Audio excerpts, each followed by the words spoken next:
Cover 3 Tailgate.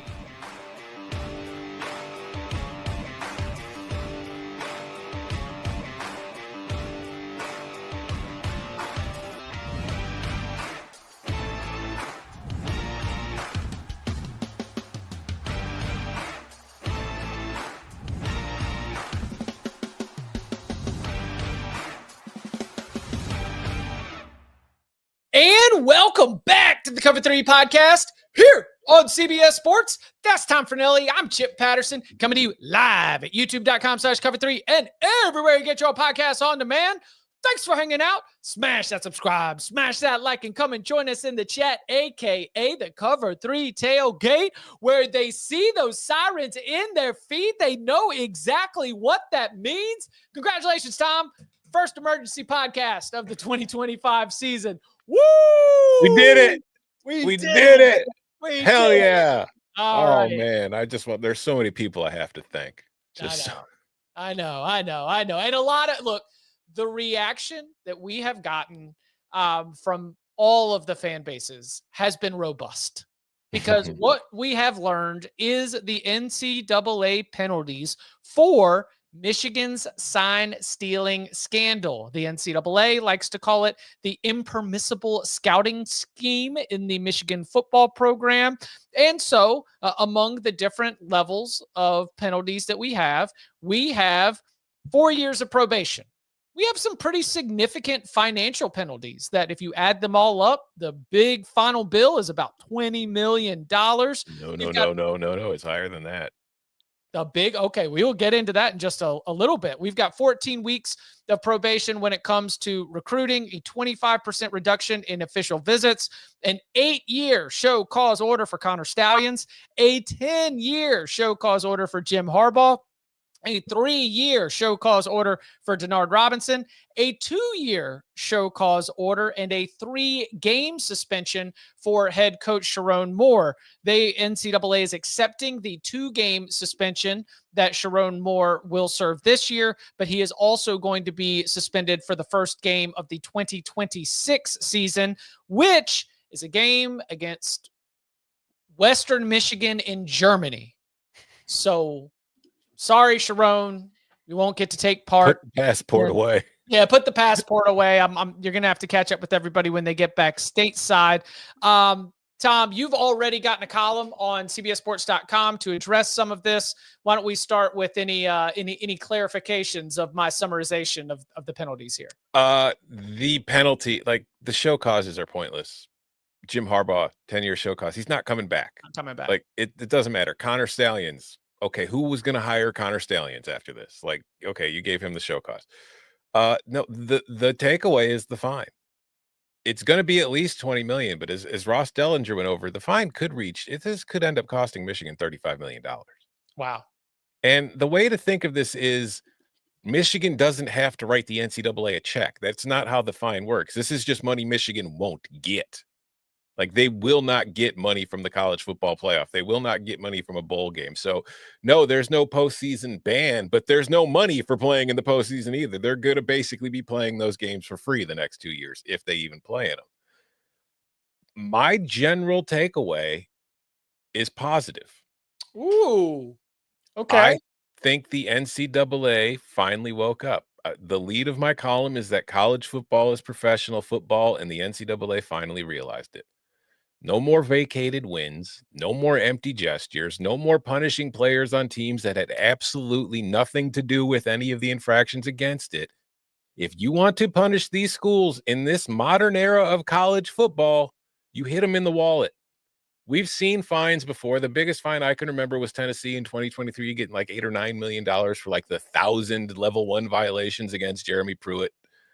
This is upwards of 35 million. This is a big step forward. If you are going to deter teams from cheating, hit them in the wallet. You don't have to suspend the coach, because guess what? If a coach costs the school 35 million, they can now get out of his contract if they want to with cause, not have to pay the buyout, and they can move on from the coach. They don't have to defend them anymore if they don't want to, which is what we have seen schools do in the past. So I understand if you're an Ohio State fan, you wanted Michigan bombed back to the Stone Age. You wanted a decade-long postseason ban and thousands of scholarships removed. But we've been telling you on this show for 2 years that was never going to happen.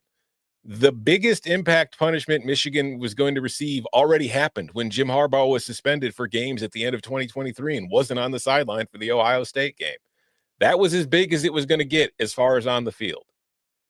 The fines off the field, like when the Patriots cheat, does the NFL strip a Super Bowl? No. They fine the organization. Michigan cheated. It got fined. It's going to cost it money. And you could sit there and be upset about the fact that it's not the ban you want. But the simple fact of the matter is, for the next few years, Michigan doesn't have as much money to spend as Ohio State does. That's a huge advantage for everybody else in the Big Ten. Is it all right? Before we get into, actually, let's just go there. Let's get reckless right off the bat. If this happened 10 years ago, what do you think the penalties are? Oh, postseason ban, And loss of scholarships, and vacated wins. Yeah. And then Michigan goes 6-6 or 7-5 for a few years, and then everything's back to normal, and you can go back to doing what you want. This is where it matters now. This is not the same sport you grew up watching. Right. Finding teams and limiting how much they can spend is how you impact teams. If you are a Michigan fan, is there any part of you that's upset? Or are you just happy that the wins have not been vacated and the title is not going to be stripped in the eyes of the NCAA? I think if you're a Michigan fan, since you're not paying, you probably think you got off light. Give it a year.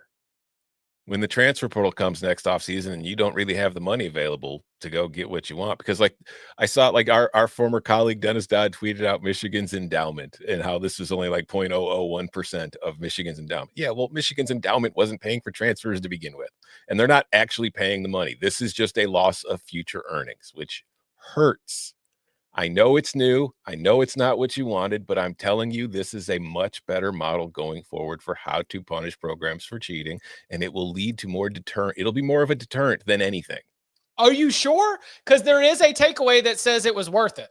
There's a takeaway that says if the NCAA is not going to vacate wins, if the NCAA is not going to alter results, and if the only punishment is going to be fines, not the only, but if the primary punishment is going to be fines for the program, then the risk reward for a coaching staff, the risk reward for individual actors within a program would say that it's worth it. But think of this as a precedent, Chip, because what's coming in the future in all likelihood? A salary cap. Oh, okay. Start finding people reducing their salary cap. This is what the precedent is starting. This is what we're going to be dealing with in the future. Like I said, it's professional football. They are treating it like professional football now. How many teams would pay $20 million to win a championship? Says Vast in the tailgate. Plenty would on their roster. Plenty are trying right now. But then when you don't have that $20 million to spend next year, you might regret it. If Michigan goes 7-5 again this year and 7-5 again next year, do you think Michigan fans are going to be thrilled? No. What do you think about the Sherrone Moore side of this? What else could we honestly expect? He wasn't even the head coach at the time it happened. He was the offensive coordinator. He served multiple suspensions. Now he'll be missing another 3 games while he's the head coach. What could you realistically have asked for? Did you want him to go to prison? No, I'm talking about impact. You know, like here's what my read on the situation from looking over the documents is that Sherrone Moore being strategically Sherrone Moore, outside of deleting all the text messages, Sherrone Moore otherwise being cooperative probably saved more stiff penalties for Sherrone Moore. Looking at the way the NCAA ran this case through, that Sherrone Moore, the leader of the Michigan program right now, has done a good job of being the face of this program while not tanking his own future as the Wolverines head coach, being able to preserve as much of the impact, being able to preserve as much of the success that they're going to be able to have. I mean, Sherrone Moore was stuck in a very difficult position of being tied to this violations while also trying to cut the cord from any of that operation, while also needing to worry about your recruiting budget, your visits, and everything else. I thought that Sherrone Moore had one of the most difficult hands to play in this Michigan NCAA sign stealing scandal. And I think that going through the NCAA's report here, one of my winners and losers, even though he's got another game added to his overall suspension. I think that Sherrone Moore and or his advisors did a good job of helping him land this as well as possible. Yeah. I mean, yes, but he also still has to deal with the consequences of the money they won't have now. Oh, yeah, for sure. And if you're a head coach at a program, your job depends on your team performing, and your team can't perform to the level you want it to perform at in this age without the money to go get the players you need to do so. Do you feel as though the actual operation itself is not really going to be replicated now that we have headset communications? Yeah, I think that's gonna. I mean, sign stealing will still exist. It exists at all levels of all sports. Like Sure. it's still something every team and every sport is doing. Like if you watch a baseball game, we have literally seen instances of teams in baseball games this year, pitchers automatically committing a balk to get a runner from second to third because the runner at second base is relaying signs to the hitter. It's not like this is something that still doesn't happen, and you will still see every single team trying to figure out what other teams are doing to give themselves an advantage on the field. It's just unless there are strict rules against it, it's not cheating. And what Michigan did was against the rules of what you're allowed to legally do as far as when it comes to cheating. So it's not going to go away. Now, will Connor Stallions use the next 8 years to create technology to hack into a headset so that way you can find out what the other teams are playing? Who knows? The man's got a lot of time and he's got a lot of determination. We know that for a fact. Maybe he will. He called the operation KGB. He should have called it Connor Stolens, but whatever. Too late my gosh, it was right there. All right. Well, coming up on the other side, we'll take some questions from the tailgate, more about the impact for Michigan and its NCAA punishments and more. Next. Name's Conrad Harrigan, family man. And if you cross my family, well, you'd better pray. Mobland, new series streaming March 30th on Paramount Plus. Back here on the Cover 3 podcast, again, as we continue to address the different takeaways and the different observations in the wake of the NCAA violations for Michigan's football program from the sign stealing scandal. Michigan does have a chance to appeal. I guess I have not thought about this. Do you think Michigan will appeal? I mean, probably to get the fines down a little bit. Just make a case. But then you got to pay even more in lawyer fees. It just gets more and more expensive, Chip. It's bleeding money. Jeez. It's like trying to navigate a data plan. 2025, all the different ways. All right. So a couple of buzzing or burning questions. Number one, do you think this impacts Bryce Underwood? No. I mean, Bryce Underwood's contract, whatever you want to call it, his deal's already signed. That money's still coming. Michigan's not broke. It's part of the problem that you deal with this fine is, like, I've seen a lot of people in the chat talking about it, donors. There's this thing that's real called donor fatigue. I don't know how many, for some reason, people seem to think that donors, the boosters that contribute money to these programs, have an endless amount of money so that every single year they can give $1 million to the football team. That's not how life works. And now if you're operating at a $20 to $35 million deficit from what your expected revenue over the next few years was going to be, you can't go to your donor and say, hey, can we get 10 million, maybe 15, help us cover this? Like, it's not an endless supply of money, folks. So it's interesting. It could impact their ability in the portal, I think, more than anything else after the end of the season. But I think as far as Bryce Underwood is concerned, like, perhaps the concern would be if they're unable to put a team around him that he feels like is capable of winning a national title, maybe he starts getting, looking over the other side of the fence for greener grass. But I don't think it has an immediate impact on Bryce Underwood. No. This would just need to be like the beginning of a lot of other pieces falling apart, because my number one to bring this to, hey, Tom, you want to actually talk about football? To bring this to like actual football stuff, we are going to be doing the Big Ten win totals next week here on the Cover 3 podcast. And one of the questions about Michigan is going to be, okay, Bryce Underwood is great. And we think the defense still has enough really good players, but what about the weapons around him? What about the pass catchers that are going to be out there to be able to allow him to take on all of these, this great ceiling and projection that Bryce Underwood has? If for whatever reason, Michigan doesn't have the bag, either through recruiting or the portal, to be able to put talent around Bryce Underwood, then that would be a concern that I have right now. I mean, I just think that there is a way that, like you have highlighted, there is a way that getting hit in the bank account does end up having on-field consequences that are probably significant. So I would be, if I am Bryce Underwood, I am very intrigued about what the game plan is to replenish the talent at the skill positions. Yeah, I can get that.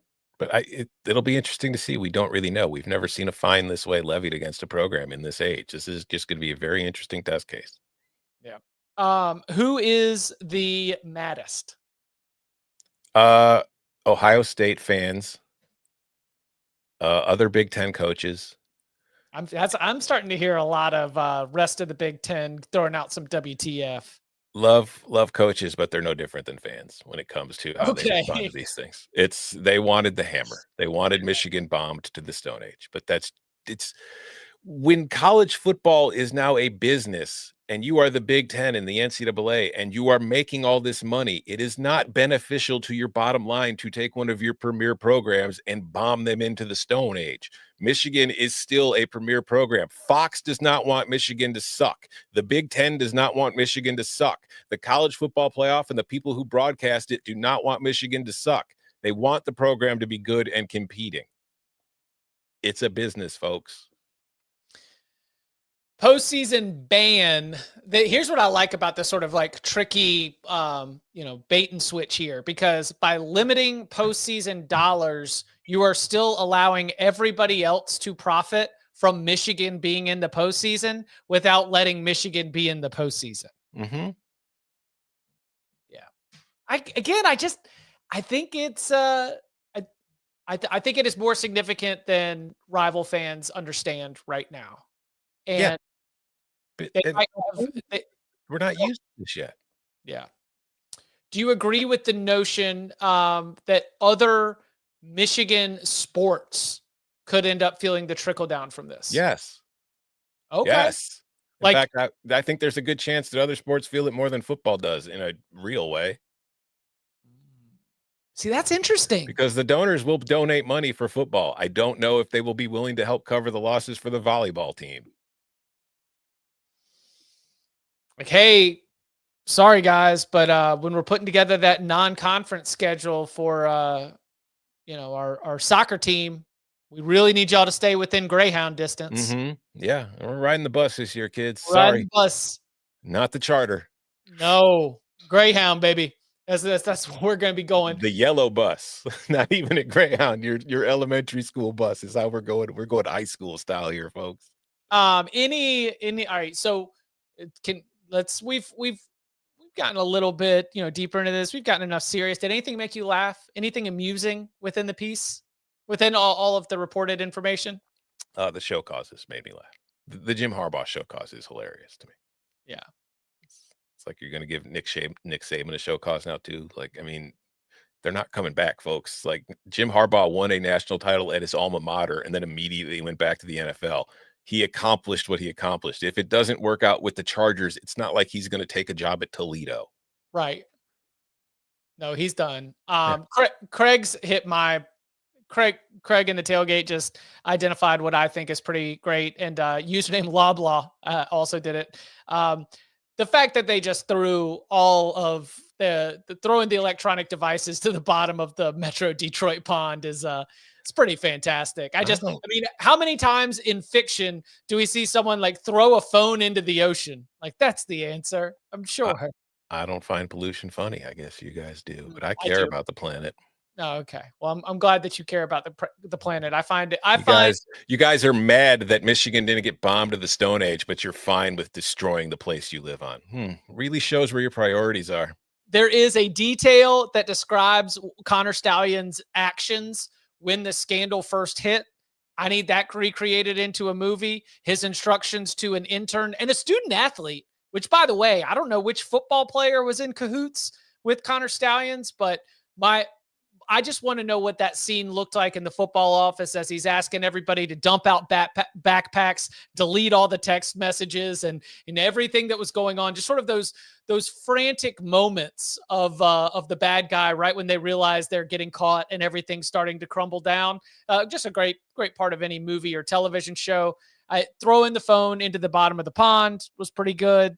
The details around sort of the way that Connor Stallions had built this thing out. Some of it had been reported already, but calling it KGB and dirty film and all the different terminology that he brought to it was a little bit interesting. I mean, I do hope that like Connor Stallions throwing his phone into the pond looked a lot like Joe Bluth throwing that letter into the ocean. Yes. Because, All right, there you go. Connor Stallions really is like a Joe Bluth character in real life.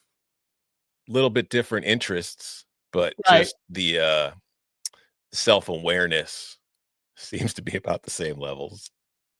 Yeah, so we've got outside of also last one that's kind of funny. Did you see what Sherrone Moore's explanation was for deleting text messages? No. He claimed he needed more iPhone storage. Don't we all? I mean, it's like you got to pay like $1.99 a month. My God, that's too expensive. Oh, you wanted those? Oh, rats! We were gonna go on vacation. I was gonna take a lot of photos of the family. I had to delete some text messages. I mean, I'm telling you, like, if you just allow yourself to embrace some of the funnier elements of this story, it's pretty good. There's some pretty good stuff here. Yeah. Dave's here in the tailgate. I cannot wait for this to be a John U. Bacon book and a Coen Brothers movie. Coen Brothers to do this as a movie does line up with the kind of competency and characters that we have behind the scheme. Who's playing Connor Stallions? Who's playing Jim Harbaugh? Who's playing Sherrone? All right, so Connor Stallions is great actor. I'm sorry that I'm saying what's his face. Is it Aaron something from Breaking Bad? Aaron Paul as Connor Stallions. Okay. There we go. There's one. I could see John Hamm doing a good Jim Harbaugh. Idris Elba would be Sherrone Moore. Ooh. Although he's probably a little, he might be too old for that. Sherrone's young. Maybe, but and that's the other thing too, is I think that Sherrone's big. So is Idris Elba. That's what I'm saying. Like, I think Idris fits because they're both got big, sort of broad shoulders along the way. Yeah. Aaron Paul as Stallions, John Hamm as Jim Harbaugh, Idris Elba as Sherrone Moore. What if you get Bryan Cranston to be Harbaugh and it's literally just Breaking Bad, but instead of Walter White and Jesse, it's Jim Harbaugh and Connor Stallions. Jim Harbaugh, he corrupts young Connor Stallions and teaches him how to steal signs. And now this is if Connor Stallions produces the movie. He was the victim in all of it. Connor, delete the drives, delete the hard drives. I mean, I think Bryan Cranston could pull off Harbaugh. I don't know if he's big enough, but I think he could pull it off. Yeah. All right. So moving forward, there is right now in the immediate emotional reaction a sentiment that's like, well, look, NCAA just incentivized cheating. They said green light, go for it, because they're never going to punish you with the biggest punishments if you get caught. Do you agree with that sentiment? No, because I've been on the record all along. Michigan broke rules. I never thought that the rules that they broke were worthy of a huge punishment. Once you start breaking salary cap rules and all that kind of stuff, like if you get busted abusing revenue sharing in the future, I bet you're going to end up paying a lot more than $35 million for it. But what about the integrity of competition? Like, what about hacking? What about hacking headsets and stuff like that? Is that what happened here? No, I'm saying what you talked about, the next level of cheating, like an integrity cheating. It'll depend on the level of cheating. Sign stealing, what Michigan did was ridiculous. The lengths that it went to, or Connor Stalions went to do this, was ridiculous. But there is a reason all these teams are holding up curtains on the sidelines when they're sending in the plays, because everybody is trying to steal everybody else's signs, but they're doing it by the rules. So it depends. When you say that kind of integrity of the game, it depends what they're doing, how they're doing it, and why they're doing it. If you're hacking into headsets, I would imagine it would probably be along a similar line to what we're dealing with here. Yep. Smash the numbers in the tailgate right now, pointing out that the NCAA has never given a clear definition of advanced scouting in terms of what is and is not permissible, because coaches routinely share notes with each other that does not technically fall under the advanced video scouting rules, yet at the same time can convey very similar information. I know that that's something that we have heard about a lot within coaching circles in terms of guys who used to work together. We played them. Here's what we saw. This is what we think all this stuff means, and ways that has been able to be spun moving forward. So, yeah, I thought it was worth actually, it is a big fan response. I wanted to make sure that we at least, interrogate it properly. Anything else stand out here? No, I'm just happy. I mean, I hope this is the end of it. Yeah. Can we just move on to the next scandal, please? Be careful what you wish for. Oh, there will be one, but I hope it's, something juicy, but also truly, truly relevant. Okay. All right. Do you want to just no bad ideas, come up with some great scandals here? I did think that